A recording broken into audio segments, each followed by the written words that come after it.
मात्र भक्त शक्ति भक्त वृंद भगवत चरणानुरागी प्रिय वैष्णव भक्त सभी लोगों से जय श्री कृष्णा, राधे राधे।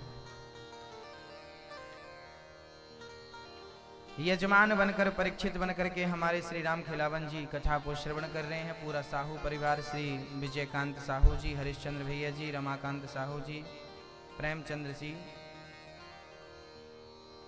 और पूरा गांव, समस्त क्षेत्रवासी भी इस कथा को, देशवासी भी कथा को श्रवण कर रहे हैं। प्रिय भक्तों, जैसा कि आप जानते हैं कि कथा अनंत है, अथाह है, सागर है। इसका थाह पाना संभव नहीं है। हम जितनी भी कथाएं कहते हैं या आप जितनी भी कथाएं किसी भी विप्र देवता के द्वारा सुनते हैं, किसी भी वक्ता के द्वारा सुनते हैं, आपकी सुनी गई कथाएं और किसी भी वक्ता के माध्यम से कही गई कथाएं, वो कथाएं केवल बिंदु मात्र हैं। भगवान की कथाएं ना तो हम कहने की सामर्थ्यता रखते हैं, ना तो आप सुनने की सामर्थ्यता रखते हैं। उनकी लीलाएं, उनकी कथाएं तो गहरे समुद्र की तरह है और हम जो सुन रहे हैं, कह रहे हैं, वो मात्र बिंदु है। हरि अनंत, हरि कथा अनंता, कहाँ ही सुनहि बहुविधि सब संता। कई युग लग जाते हैं कथाओं को सुनने में, फिर भी कथाएं पूरी नहीं होती। श्री काकभूषुंड जी महाराज श्रवण कर रहे हैं कथा और श्री गरुण जी महाराज सुना रहे हैं कथा। कहते हैं कई युग चले गए कथा सुनाते सुनाते, अभी भी कथाएं चल रही हैं। नैमिषारण्य में आज भी बड़े बड़े संत बैठे हैं और आज भी गुप्त रूप में 88,000 संत बैठकर श्री सूत जी के मुखारविंद से आज भी कथा सुन रहे हैं। कथा सागर है। भगवान श्री कृष्ण की मूल कथाएं, कुछ कुछ कथाएं भागवत जी में श्री सुखदेव भगवान ने गाई हैं, व्यास जी ने लिखी हैं। हाँ, कल आप श्रवण कर रहे थे कि भगवान श्री कृष्ण का विवाह संपन्न हुआ श्री रुक्मणी अम्बा से। रुक्मणी मैया जी से विवाह हुआ। प्रद्युम्न जी इनके सबसे बड़े सुपुत्र हुए। प्रद्युम्न जी का हरण बचपन में पालने से ही सम्रासुर ने कर लिया था। तब सम्रासुर को मारकर श्री प्रद्युम्न जी ने रति से विवाह करके द्वारिका लौटे हैं। भगवान ने उनका विधिवत स्वागत सत्कार किया है। सम्रासुर का वध किया।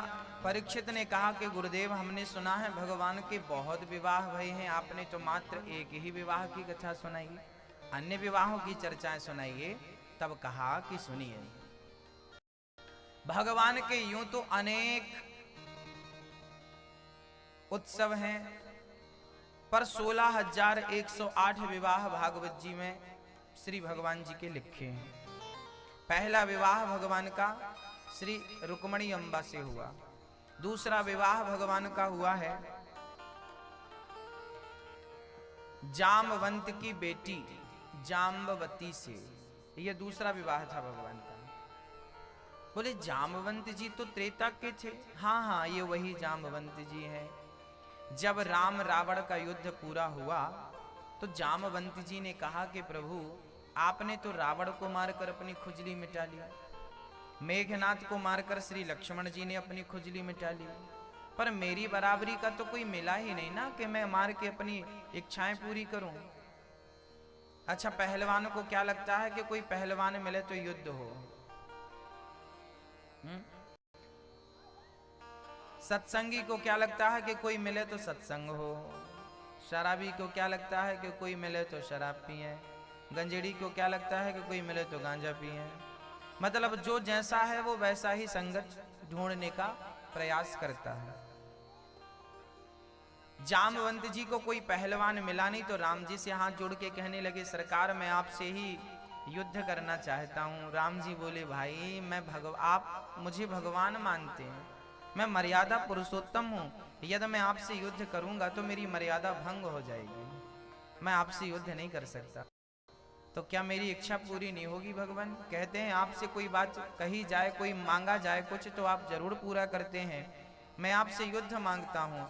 तब राम जी ने कहा कि मैं आपकी इच्छा पूरी जरूर करूंगा, मैं अगले जन्म में कृष्ण बनकर आऊंगा, तब मैं आपसे युद्ध जरूर करूंगा। जामवंत जी बोले तब तक तो मैं बुढ़ा हो जाऊंगा, मर जाऊंगा। भगवान बोले कि तब तक आपके ऊपर माया का कोई प्रभाव नहीं पड़ेगा, आप आज जैसे हैं तब भी वैसे ही रहेंगे। अब जामवंत जी चले गए। जामवंत जी की एक बेटी थी, नाम था जाम्बवती। जाम्बवती से विवाह कर लो, ऐसा प्रस्ताव रखा श्री जामवंत जी ने। भगवान बोले कि जाम्बवती से विवाह, अभी तो मैं राम हूं, तो अभी तो एक नारी ब्रह्मचारी का व्रत ले रखा है, दूसरी नारी के बारे में मैं अगले जन्म में कृष्ण बनकर आऊंगा तब सोचूंगा। तो अगले जन्म में ब्याह करेंगे? हाँ। जामवंत जी बोले तब तक तो वो भी बुढ़ी हो जाएगी, मर भी जाए तो क्या। राम जी बोले कि आप दोनों बाप बेटी पर काल का कोई प्रभाव नहीं पड़ेगा, जैसे आप आज हैं वैसे ही तब रहेंगे। जामवंत जी, वही जामवंती जी जंगल में गुफाओं में रहा करते थे और भगवान श्री कृष्ण द्वारिका में आ गए थे लीला रचने के लिए। तभी एक घटना घट गई। द्वारिका में एक सूर्य भगवान के भक्त रहा करते थे, उनका नाम था सत्राजित। हाँ, आसित सत्राजितः सूर्यो भक्तस्य परमः सखा प्रीतस्तस्मै मणिं प्रादात् सूर्यस्तुष्ट्यः स्यमन्तकम्।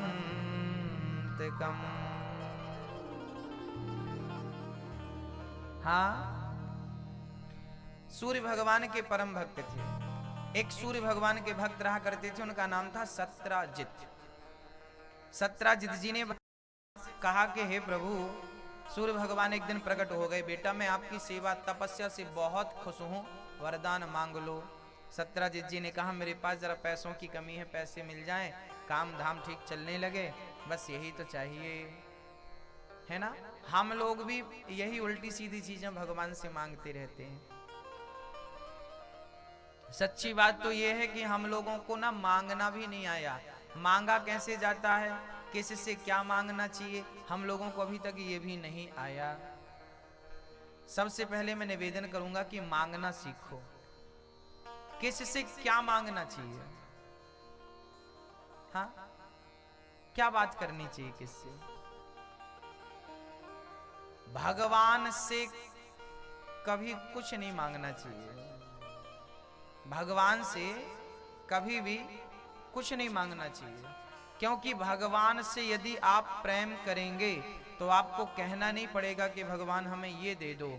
आप प्रेम करेंगे, उन पर सब छोड़ देंगे तो उन्हें पता लगेगा कि मेरे भगत को कब किस चीज की जरूरत है।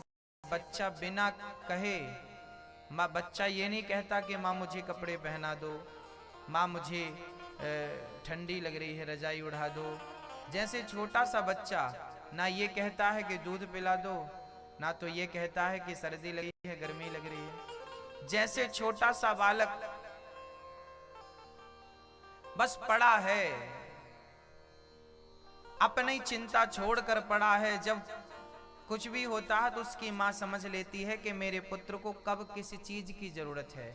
माँ जान जाती है ना, बच्चे को कहना नहीं पड़ता कि दूध पिलाओ कपड़ा पहनाओ, माँ समझ लेती है कि मेरे बच्चे को कब किस चीज की जरूरत है।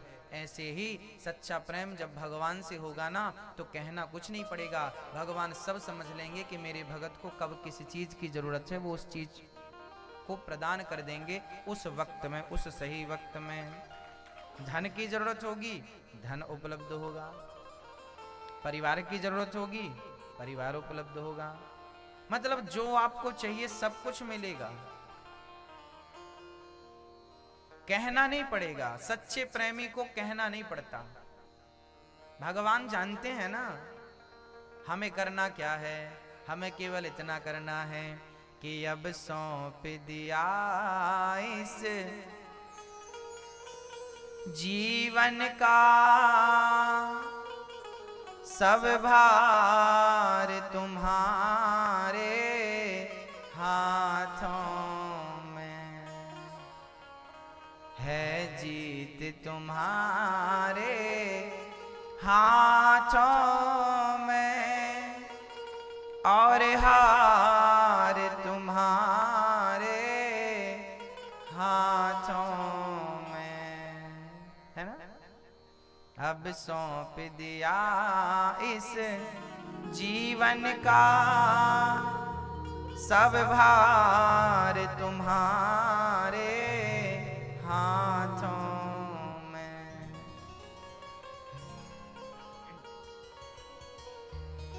मेरा निश्चय बस एक यही, एक बार तुम्हें पा जाऊं मैं, अर्पण कर दूं दुनिया भर का सब प्यार तुम्हारे हाथों में। अब सौंप दिया। आइए आज की कथा में हम अपने आप को सौंपते हैं। आज की कथा में हम अपने आप को सौंपते हैं। किसे सौंपते हैं? तुम्हें सौंपते हैं अमानत तुम्हारी। हे कन्हैया, आप सुन रहे हो ना? आज हम अपने आप को आपके चरणों में समर्पित कर रहे हैं। स्वीकार करो इस तुलसी के पत्ते को, स्वीकार करो इस तुलसी के दल को, स्वीकार करो इस तिनके को। हे प्रभु, स्वीकार करिए हमें। सभी लोग अपने हाथ जोड़ के कहिए, हे प्रभु, आज हम अपने आप को आपके श्री चरणों में समर्पित कर रहे हैं। हे प्रभु, आज से मैं तेरा और तू मेरा। बस कह दो दिल से। ये बात वाणी से नहीं होनी चाहिए, ये बात अंतःकरण, हृदय की अनंत गहराइयों से ये बात होनी चाहिए कि कन्हैया, आज मैं अपने आप को समर्पित कर रहा हूं आपके चरणों में। बस अब तू जान, तेरा काम जाने, कुछ नहीं करना हमें। जो तू करेगा वो मंजूर है।